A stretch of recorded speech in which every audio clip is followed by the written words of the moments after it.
Telugu Desam party కుటుంబ సభ్యులు నాయకులు మరి ముఖ్యంగా ఈ రోజు ఈ కార్యక్రమానికి ఇంత ఉత్సాహం ఊపు తీసుకొని వస్తున్నటువంటి మా తెలుగుదేశం పార్టీ కార్యకర్తలు సోదర సోదరీమణులందరికీ కూడా మరోసారి సభకి స్వాగతం పలుకుతున్నాం. ఇప్పుడే మనం చూసాం, గతంలో కూడా ఎన్నో మహానాడులు చూసాం. గత 40 సంవత్సరాలుగా ఏ మహానాడు జరిగినా అధికారం ఉన్నా ప్రతిపక్షంలో ఉన్నా సరే వాటిని లెక్క చేయకుండా పిలిచిందే తరువా అన్నట్టుగా ప్రతి ఒక్క కార్యకర్త పసుపు చొక్కా వేసుకుంటూ ఈ యొక్క మహానాడు కార్యక్రమం విజయవంతం చేయడానికి తరతరాలుగా కుటుంబాల వరకు కూడా తెలుగుదేశం పార్టీ వెంట నిలబడి ఈ యొక్క కార్యక్రమాన్ని విజయవంతం చేసినటువంటి ప్రతి ఒక్క కుటుంబానికి ఆ కార్యకర్తకి ఆ స్ఫూర్తికి మరొకసారి వేదిక ద్వారా నమస్కారాలు తెలియజేసుకుంటున్నాం. అలాగే గత 12 సంవత్సరాలుగా నేను చూస్తున్నటువంటి మహానాడుల్లో కూడా అతి ముఖ్యమైనటువంటి కార్యక్రమంగా ఎంతో ఆసక్తిగా ఎదురు చూసే కార్యక్రమం గతంలో ప్రతిపక్షంలో ఉన్నప్పుడు 2022లో ఒంగోలులో ఒక కార్యక్రమం చేస్తే ఆ మహానాడు ద్వారా కార్యకర్తలందరికీ కూడా ధైర్యం నింపి పంపించినటువంటిది మన మహానాడు కార్యక్రమం. 2023లో రాజమండ్రిలో మనం మహానాడు కార్యక్రమం పెడితే యుద్ధానికి మేమందరం కూడా సంసిద్ధంగా ఉన్నామని నినాదంతో ముందుకెళ్ళినటువంటిది రాజమండ్రిలో మహానాడు కార్యక్రమం.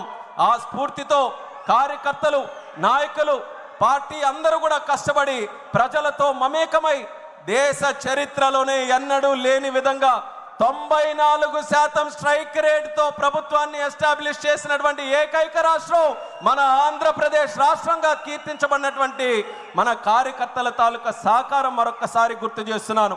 కడపలో మొట్టమొదటి మహానాడుగా కడప గడపకు పసుపు తోరణం కట్టి ఈరోజు ఎంతో వైభవంగా ఈ యొక్క కార్యక్రమాన్ని ముందుకు నడిపిస్తున్నాం.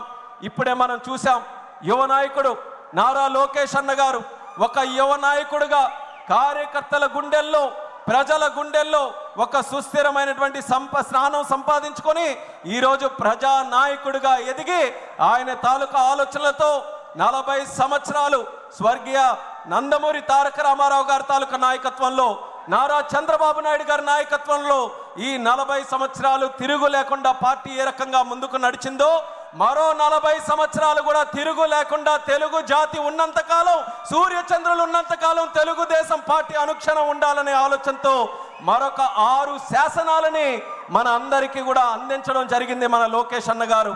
ఆ యొక్క శాసనాలని తీర్మాన రూపంలో ప్రవేశపెట్టి ప్రతి ఒక్క కార్యకర్తకి కూడా ఒక దశ నిర్దేశం చేసే విధంగా ఈ యొక్క మహానాడులో ఈ 6 తీర్మానాలు కూడా ముందుకు నడిపిస్తున్నాం. అందులో మొట్టమొదటి తీర్మానం కార్యకర్తే అధినేత అన్నటువంటి తీర్మానం. ఇప్పుడే లోకేష్ అన్న గారు చెప్పారు, కార్యకర్తకి ఎటువంటి ఆపద వచ్చినా కార్యకర్తకి ఏ కష్టం వచ్చినా నేను ఎప్పుడు కూడా ఉంటానని ధైర్యం ఇస్తూ అలాగే భవిష్యత్తులో కూడా ఆ కార్యకర్తకి పార్టీ ఎల్లప్పుడూ కూడా నిల్చుంటుందనే ఆలోచనతో ఈ యొక్క తీర్మానాన్ని ప్రవేశపెడుతున్నాం. ఈ తీర్మానాన్ని ప్రవేశపెట్టవలసిందిగా మన మంత్రివర్యులు యువ నాయకులు కొల్లు రవీంద్ర గారిని మాట్లాడవలసిందిగా కోరుతున్నాం. మన సోదరులందరికీ కూడా ముందుకు వచ్చి స్టేజ్ దగ్గరలో ఉన్న వాళ్ళందరూ కూడా సభా మర్యాదని కాపాడుతూ క్రమశిక్షణతో ప్రతి ఒక్కరు కూడా అందరూ కూడా కూర్చోవలసిందిగా మరొకసారి విన్నపించుకుంటూ సభను మళ్ళీ లంచ్ తర్వాత మళ్ళీ ప్రారంభోత్సవం చేసుకున్నాం. చాలా విజయవంతంగా మొదటి భాగం మనం పూర్తి చేసుకున్నాం. రెండో ఈ భాగం కూడా ఎంతోమంది వక్తలు ఉన్నారు, మంచి మంచి ఆసక్తిగా అనేటువంటి తీర్మానాలు ప్రవేశపెట్టబోతున్నారు. మీరు కూడా ఉత్సాహంగా ఈ యొక్క కార్యక్రమాన్ని విజయవంతం చేసి క్రమశిక్షణతో నడవాలని మరొకసారి ప్రతి ఒక్కరికి కూడా కోరుకుంటున్నాను. అందరికీ నమస్కారం. కార్యకర్తే అధినేత అతి ముఖ్యమైనటువంటి ఈ తీర్మానాన్ని రవి ఒక నిమిషం. అందరికీ తెలుగుదేశం పార్టీ కుటుంబ సభ్యులు నాయకులు మరి ముఖ్యంగా ఈరోజు ఈ కార్యక్రమానికి ఇంత ఉత్సాహం ఊపు తీసుకొని వస్తున్నటువంటి మా తెలుగుదేశం పార్టీ కార్యకర్తలు సోదర సోదరీమణులందరికీ కూడా మరోసారి సభకి స్వాగతం పలుకుతున్నాం. ఇప్పుడే మనం చూసాం, గతంలో కూడా ఎన్నో మహానాడులు చూసాం.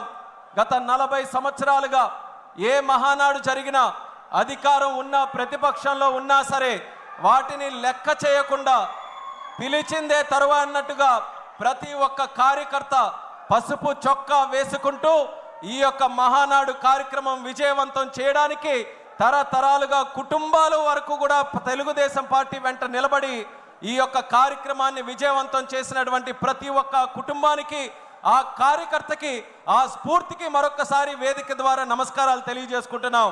అలాగే గత 12 సంవత్సరాలుగా నేను చూస్తున్నటువంటి మహానాడుల్లో కూడా అతి ముఖ్యమైనటువంటి కార్యక్రమంగా, ఎంతో ఆసక్తిగా ఎదురు చూసే కార్యక్రమం, గతంలో ప్రతిపక్షంలో ఉన్నప్పుడు 2022లో ఒంగోలులో ఒక కార్యక్రమం చేస్తే ఆ మహానాడు ద్వారా కార్యకర్తలందరికీ కూడా ధైర్యం నింపి పంపించినటువంటిది మన మహానాడు కార్యక్రమం. 2023లో రాజమండ్రిలో మనం మహానాడు కార్యక్రమం పెడితే యుద్ధానికి మేమందరం కూడా సంసిద్ధంగా ఉన్నామని నినాదంతో ముందుకెళ్ళినటువంటిది రాజమండ్రిలో మహానాడు కార్యక్రమం. ఆ స్ఫూర్తితో కార్యకర్తలు, నాయకులు, పార్టీ అందరూ కూడా కష్టపడి ప్రజలతో మమేకమై దేశ చరిత్రలోనే ఎన్నడూ లేని విధంగా 94% స్ట్రైక్ రేట్తో ప్రభుత్వాన్ని ఎస్టాబ్లిష్ చేసినటువంటి ఏకైక రాష్ట్రం మన ఆంధ్రప్రదేశ్ రాష్ట్రంగా కీర్తించబడినటువంటి మన కార్యకర్తల తాలూకా సహకారం మరొక్కసారి గుర్తు చేస్తున్నాను. కడపలో మొట్టమొదటి మహానాడుగా కడప గడపకు పసుపు తోరణం కట్టి ఈరోజు ఎంతో వైభవంగా ఈ యొక్క కార్యక్రమాన్ని ముందుకు నడిపిస్తున్నాం.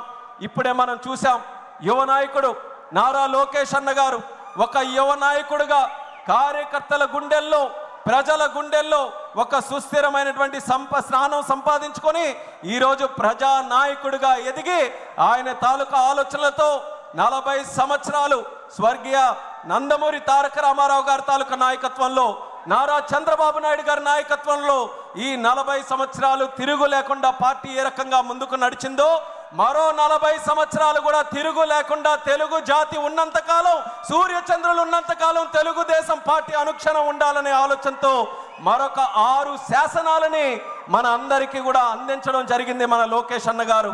ఆ యొక్క శాసనాలని తీర్మాన రూపంలో ప్రవేశపెట్టి ప్రతి ఒక్క కార్యకర్తకి కూడా ఒక దశ నిర్దేశం చేసే విధంగా ఈ యొక్క మహానాడులో ఈ 6 తీర్మానాలు కూడా ముందుకు నడిపిస్తున్నాం. అందులో మొట్టమొదటి తీర్మానం కార్యకర్తే అధినేత అన్నటువంటి తీర్మానం. ఇప్పుడే లోకేష్ అన్న గారు చెప్పారు, కార్యకర్తకి ఎటువంటి ఆపద వచ్చినా, కార్యకర్తకి ఏ కష్టం వచ్చినా నేను ఎప్పుడు కూడా ఉంటానని ధైర్యం ఇస్తూ, అలాగే భవిష్యత్తులో కూడా ఆ కార్యకర్తకి పార్టీ ఎల్లప్పుడూ కూడా నిల్చుంటుందనే ఆలోచనతో ఈ యొక్క తీర్మానాన్ని ప్రవేశపెడుతున్నాం. ఈ తీర్మానాన్ని ప్రవేశపెట్టవలసిందిగా మన మంత్రివర్యులు, యువ నాయకులు కొల్లు రవీంద్ర గారిని మాట్లాడవలసిందిగా కోరుతున్నాం. మన సోదరులందరికీ కూడా ముందుకు వచ్చి స్టేజ్ దగ్గరలో ఉన్న వాళ్ళందరూ కూడా సభా మర్యాదని కాపాడుతూ క్రమశిక్షణతో ప్రతి ఒక్కరు కూడా అందరూ కూడా కూర్చోవలసిందిగా మరొకసారి విన్నపించుకుంటూ, సభని మళ్ళీ లంచ్ తర్వాత మళ్ళీ ప్రారంభోత్సవం చేసుకున్నాం. చాలా విజయవంతంగా మొదటి భాగం మనం పూర్తి చేసుకున్నాం. ఈ భాగం కూడా ఎంతోమంది వక్తలు ఉన్నారు, మంచి మంచి ఆసక్తి అనేటువంటి తీర్మానాలు ప్రవేశపెట్టబోతున్నారు. మీరు కూడా ఉత్సాహంగా ఈ యొక్క కార్యక్రమాన్ని విజయవంతం చేసి క్రమశిక్షణతో నడవాలని మరొకసారి ప్రతి ఒక్కరికి కూడా కోరుకుంటున్నాను. అందరికీ నమస్కారం.